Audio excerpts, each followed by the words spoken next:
Приветствую всех любителей и профессионалов металлообработки, а также людей неравнодушных к этому роду занятий. Сегодня речь пойдет о 675-м станке. Вчера, работая, услышал я посторонние шумы. Да? Ну, наверное, представляете, звук как бы сухого подшипника, изношенного подшипника. Ну, наверное, больше. Когда подшипник работает без смазки, соответствующий как бы звон, шелест, не знаю даже как назвать, представляете, надеюсь. Ну, конечно, новость неприятная.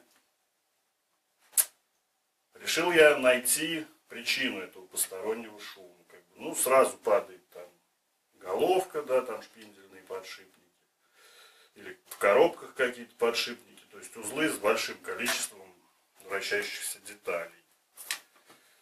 Поменяв режимы, подачи, оборот, то есть шум не меняется, шум постоянно как бы одна амплитуда.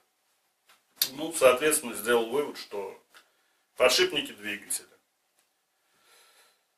И, как проверить? То есть, снял я заднюю крышку, ослабил натяжение ремней, скинул ремни, включил, вот он шум, отчетливо слышен, двигатель работает, станок не крутится, шум, соответственно, вылез наружу, как говорится, хороший шум наружу вылезет.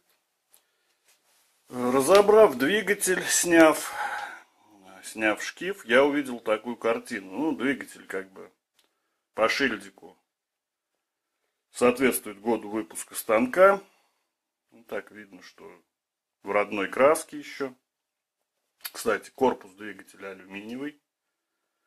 Увидел я такую картину, что подшипники открытого типа и закрыты снаружи в крышках, запрессованы и закрыты такими вот крышечками. И смазка, соответственно, превратилась в некий пластилин уже. То есть, если в теплое время года, летом это было, она еще как-то нагревалась, может быть, какую-то пластичность приобретала, то есть, что-то смазывала, якобы, то с наступлением морозов, сейчас у нас -5 где-то на улице, то есть, смазка подзадубела и свойства свои потеряла. Так, от руки проверив люфты, ничего критичного я не нашел. Кроме того, что подшипники и с той, и с другой стороны полностью сухие были.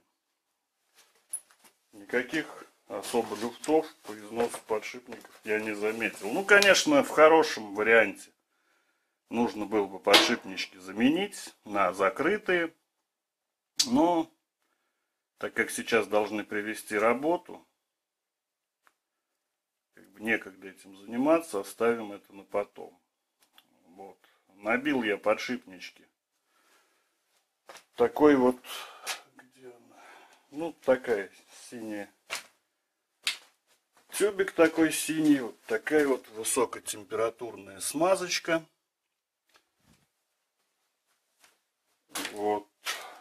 Набил подшипнички и как бы все шумы ушли.